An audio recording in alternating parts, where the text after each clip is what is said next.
Alors bonjour, aujourd'hui je vous ai amené cette recette-là euh, qui consiste euh, à élever vos actions, c'est-à-dire vous avez une entreprise, vous voulez se lancer et vous voulez de la fath, c'est-à-dire l'ouverture, vous voulez aussi du rizq, c'est-à-dire la richesse, vous voulez aussi de la clientèle. Alors essayez de faire ça parce que ça, pour le faire, il faut avoir de la chance pour le faire. Parce qu'il faut le laver dans la nuit du destin. C'est-à-dire Laylatul Qadr, la nuit du destin parlée par Allah dans le Saint-Coran, là où il dit Inna anzalnahu fi Laylatul Qadr wa ma adraka ma Laylatul Qadr. Laylatul Qadr خير من ألف شهر تنزل الملائكة والروح فيها بإذن ربهم من كل أمر سلام هي حتى مطلع الفجر. Dieu a parlé la nuit du destin sur cette sourate-là. Et aussi, il a parlé dans la sourate numéro 44 aussi à Duqan. Amin wal kitabi mubin. Ina anzalnahu fi laylatil mubarakati. Ina kunna munzirina. C'est cette sourate-là que je vais vous donner un secret que vous allez travailler et vous allez le laver dans les 10 derniers jours du carême. Les 10 derniers jours du Ramadan. C'est parce que le prophète Mohammed sallallahu alayhi wa sallam nous avait dit que la nuit du destin reste jusqu'à présent inconnue, mais vous pouvez le chercher dans les 10 derniers jours, du carême. Alors il faut préparer cette recette-là, cette lavage-là pour le laver 10 jours. Et c'est sûr que vous allez tomber sur la nuit du destin parce que c'est le prophète Mohammed sallallahu alayhi wa sallam qui nous a indiqué de chercher la nuit du destin dans les 10 derniers jours du Ramadan. Alors pourquoi pas le faire? Essayez de tenter, Inch'Allah. Si vous parvenez à se laver cette bain dans tous les 10 derniers jours, forcément vous allez tomber sur la nuit du destin et vous verrez, Inch'Allah, avant le prochain Ramadan, Inch'Allah, Inch'Allah, vous verrez de grands changements, Inch'Allah, sur vos affaires. Vos chiffres de l'argent sera Inch'Allah, Rabbi Ta'ala, élevé. Inch'Allah, vous verrez de grands changements. Alors, je vais vous montrer comment faire ce travail-là. Vous voyez, il faut écrire Kun Bismillahir Rahmanir Rahim wa sallallahu ala Sayyidina Muhammadin wa sallim. Et après, vous allez écrire Suratul Duqan. Il ba'da wa ba'da kullu ayat wa yansurukallahu nasran azizan. C'est-à-dire cette sourate-là qu'on appelle Amin wal Kitabi Mubin. Alors, c'est la sourate numéro 44. C'est qu'on appelle la fumée à Duqan. Alors, si vous allez dans le Coran, vous allez ouvrir la sourate numéro 44 à Duqan. Vous allez trouver Amin wal kitabi mubin inna anzalnahu fi laylatil mubarakatin inna kunna munzirina. Alors, mais il y a une façon de l'écrire, c'est-à-dire comme si vous faites ceci. Amin, ça s'écrit comme ça. Amin, vous voyez Amin. Alors Amin c'est un verset, c'est-à-dire à chaque verset vous allez écrire wa yansurukallahu nasran azizan, wa yansurukallahu nasran azizan. Vous le voyez, wa yansurukallahu nasran azizan, c'est-à-dire sourate numéro 44. Chaque verset vous allez écrire wa yansurukallahu nasran azizan. Après chaque verset vous allez mettre wa yansurukallahu nasran azizan. Wa yansurukallahu nasran azizan, vous allez l'écrire 3 fois. Wa yansurukallahu nasran azizan veut juste dire et qu'Allah te donne un puissant secours. Cette verset-là, ça signifie wa yansurukallahu nasran azizan et qu'Allah te donne un puissant secours. C'est ce que ce verset veut dire. Alors, en résumé, il faut écrire suratul numéro 44, mais à une condition, c'est-à-dire chaque verset, vous allez écrire wa yansurukallahu nasran azizan jusqu'à la dernière verset. Alors, et après, vous allez le collecter avec Allahumma salli ala Sayyidina Muhammad wa alihi wa sahbihi wa sallam. Et après, vous allez le déposer dans un seau contenant d'eau qui pourra vous laver pendant 11 jours. Alors, il ne faut pas faire 10, mais il faut se laver 11 jours. c'est sûr et certain que vous allez tomber sur la nuit du destin durant les 10 derniers jours du Ramadan. Alors il faut commencer à se laver ça. Alors il faut mettre le parfum qu'on appelle Misku Kaaba. Oui, dans un récipient contenant d'eau qui pourra vous laver pendant 11 jours. Vous allez mettre tous les écritures dedans. Et après, vous allez mettre le parfum qu'on appelle Misku Kaaba. Et après, vous allez laver avec pendant 11 jours. Inch'Allah Rabbi, je vous l'assure et je vous le promets que vous allez voir votre chiffre d'affaires sera augmenté, Inch'Allah, incroyablement. Et vous aurez de l'ouverture, Inch'Allah, durant cette année. Durant toute l'année, Inch'Allah Rabbi Ta'ala, la chance et l'ouverture va vous accompagner. Je vous l'assure et je vous le jure, Inch'Allah Rabbi. Salam alaikum. maa ngi jégalu bu baax xam naa nag ci olof laa gën a mën a wax pour leeralal nit ñi muy li nga xamante ne nii ci fukki fan yi weeru koor yi mujj képp ku am jotam rek liggéey ko maanaam lii trésor la ci trésor yàlla yi la kënz la wallahi képp ku liggéey nga di ko sangoo ci fukki fan yi mujj ci weeru koor yi boo ko sangoowee ci bésëb leelatul qadr da nga am lu bëree bëri ci at moomu noonu da nga gis yokkute goo xamante ni yow sa bopp sax dana la yéem yokkute ci wàllu am ci wàllu wér-gi-yaram ci wàllu lépp lii maanaam shifaaw la comme li yàlla wax ci alquran wa nunazzilu min alquran maa huwa shifaa wa rahmatu lil muminin alquran ji wàccee nañ ci loo xam ne dafay faj loo xam ne yërmande la ñeel ñi nga xamante ni dañoo gëm muy jullit ñi wallahi képp boo def dañ si gis yokkute bu fekkee ne sangu nga ko ci bisab laylatul qadri nag kenn mënu laa wax ne la bés bii nii la kenn mënu la ko wax ñi nga xam ne dañ koy taxawee ci guddeeg dégg nga maam kii ñaar fukki fan ak juróom-ñett yi da ngay gis ne ñoom dañoo sukkandiku rek ci lu maanaam ci njortu gu rafet waaye yonent bi sallallahu alayhi wa sallam waxoon na mu ne xool leen ko ci fukki fan yi mujj yi muy leelatul qadr ba pare waxaan na feneen mu ne na ngeen ko xool itam ci bés yi nga xam ne dafa tóol xool leen ko ci bés yu tóol yi kon képp ku koy def ci bés boobu rek dangaa rafet njortu ngir topp wax yonent bi sallallahu alayhi wa sallam ndax moom du wax luy dañ moom yonent bi sallallahu alayhi wa sallam koo xam ne du wax ci nafsi bakkanam lu mu wax rek maanaam lu yàlla ànd la luñ ko wax yu la maanaam lépp lu mu wax rek dañ ko koo wax yu maanaam dañ ko koo déey moom yonent bi sallallahu alayhi wa sallam ko kenn amul fayam mu wax ne laylatul qadri na ngeen ko seet ci fukki fan yi mujj yi kon nag comme que ci fukki fan yi mujj yi la wax ba pare itam ne ci bés yu tool yi kon fexeel nga bind lii rek nga di ko sangoo ci fukki fan yi mujj yi incha allahu rabbi mu neex mu naqari da nga dajeg laylatul qadri fukki fan yi mujj yi yow daal fukki fan yi mujj yi bés bu nekk rek jàppal ne mooy laylatul qadri nga sango lu yomb la lool te yomb na da ngay bind kun bismillahi rahmaani rahim wa sallallahu ala sayidina muhammadin wa sallim boo paree nga bind suratu duqaani moom mooy ina amin wal kitaabil mubin ina anzalnaahu fi leylati mubarakatin ina kunna munzirina fiha yufraqul kullu amril hakim allahu akbar maanaam yàlla mu ne ñun ñoo wàccee ci guddi gu tedd gii waaw ñun ina anzalnaahu fi leylati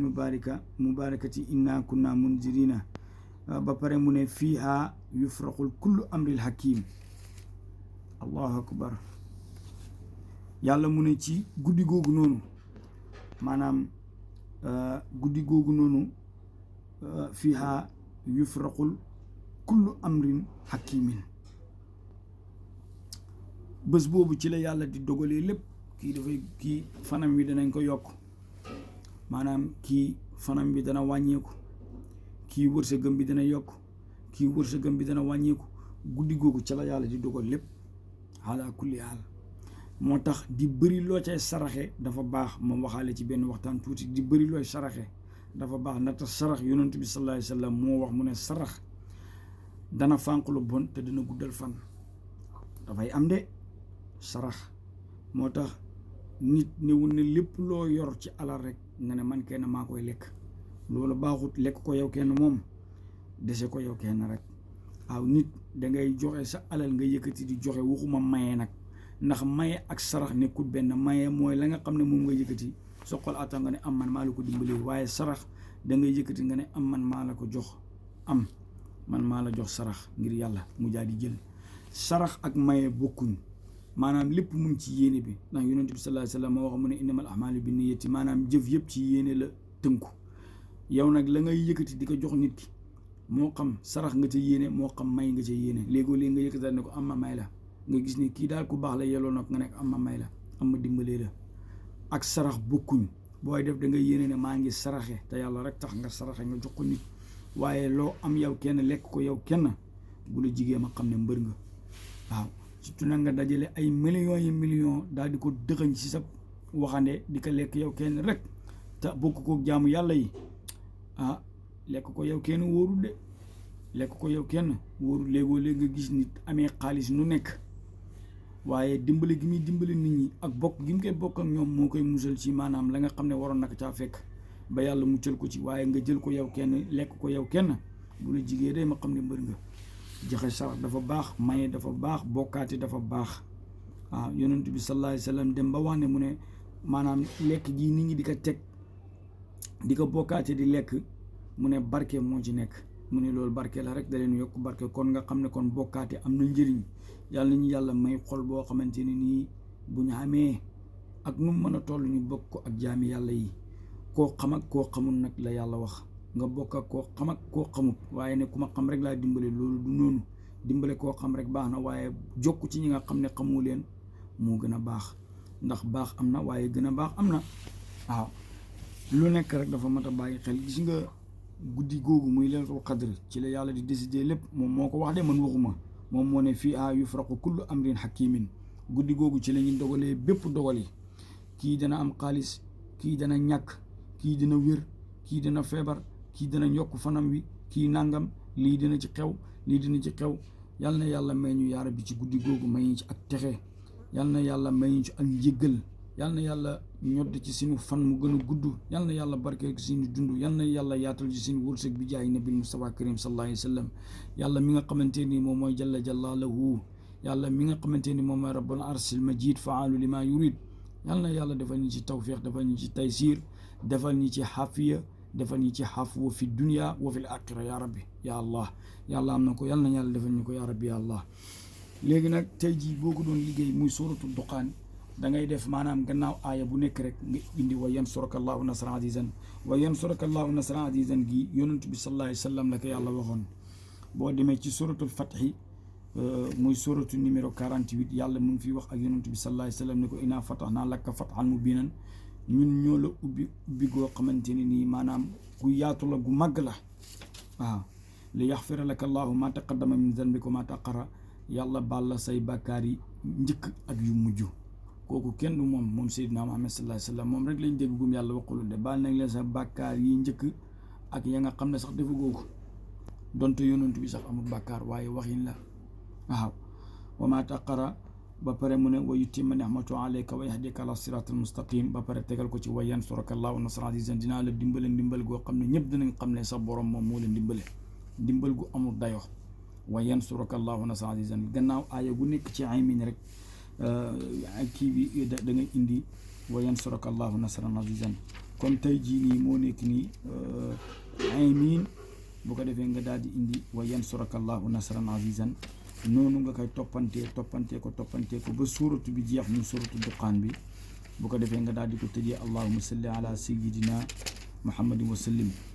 li ma wax yaakaar naa leer na aymin boo demee suuratu numéro 4 aymin wal kitaabi mubiin aymin laaya la gannaaw laaya ju nekk wa yansuraka allahu nasran azizan moom ngay indi ñetti yoon nga koy bind boo ne aymin daal di indi wa yansuraka allahu nasran azizan wa yansuraka allahu nasran azizan wa yansuraka allahu nasran azizan ba mu ñetti yoon boo paree nga def wal kitaabi mubiini wa yansuraka allahu nasran azizan ñetti yoon boo paree nga bind inna anzalnahu fi laylatin mubarakatin inna kunna munzilina boo paree nga indi wa yansuraka allahu nasran azizan ñetti yoon boo paree nga bind fiha yufraqu kullu amrin hakimin boo paree nga bind wa yansuraka allahu nasran azizan ñetti yoon moom it boo paree nga bind amran min indina inna kunna mursilina ngay bindi wa yansuraka allahu nasran azizan boo paree nga bind rahmatun min rabbika innahu huwa samiul alim inna wa yansuraka allahu nasran azizan ñetti yoon boo paree nga bind rabbus samawati wal ard wa ma baynahuma in kuntum muqinina boo paree nga bind wa yansuruka allahu nasran azizan boo paree nga bind itam laa ilaha illa huwa yuhyi wa yumitu rabbukum wa rabbu abakum awalin wa yansuruka allahu nasran azizan noonu nga koy continuer di bind maanaam saar bi ngay bind saar bi ba saar ba jeex ba ca aaya ba mujj ca saar ba waaw moom ngay bind loolu yëpp da nga koy bind ba mu jeex moom daal wax dëgg yàlla xéwal la waaw laaya ja ca mujj fartaqib innahum murtaqibuna loolu la yàlla ma ngi wax yonent bi foofu ne ko xaaral ñoom isim dinañ xaar waaw saar bu doy waar la saar boobu noonu la ca yàlla nettali lépp boo ko liiree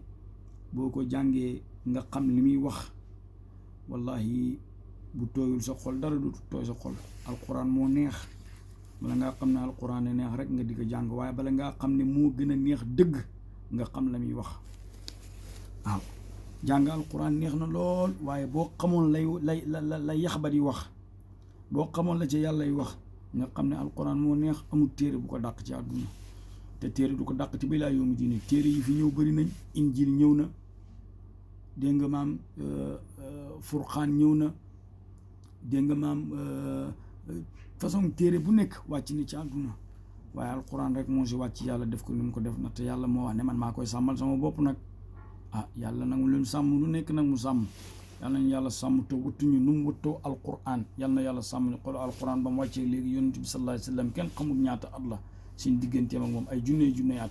te ba léegi alquran mu ngi gën a neex alquran mu ngi gën a fës alquran mu ngi gën a leeral te dañuy woon dëgg xuddan lil muttaqina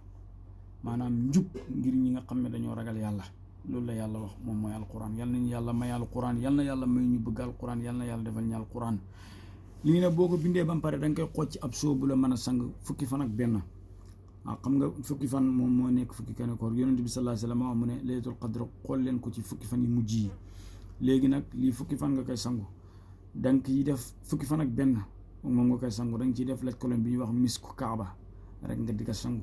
amul sikk ne da nga tombé bésu laylatul qadr bi bis boo ko sangoo ci bésab laylatul qadr boo xamoon laylatul qadr moom kañ la boobaa da ngay xaar bu bés ba rek nga sang ko benn cangaay waaye comme que xamoo ko sang ko fukki fan ak benn rek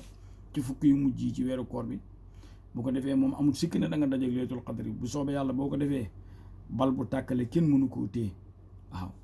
aaju bu faju yokkute ci wàllu wërsëg lépp mu ngi ci ku bëgg rek jëriñ nga jëriñu maa la ko may li wëcci laahil karim salaamaaleykum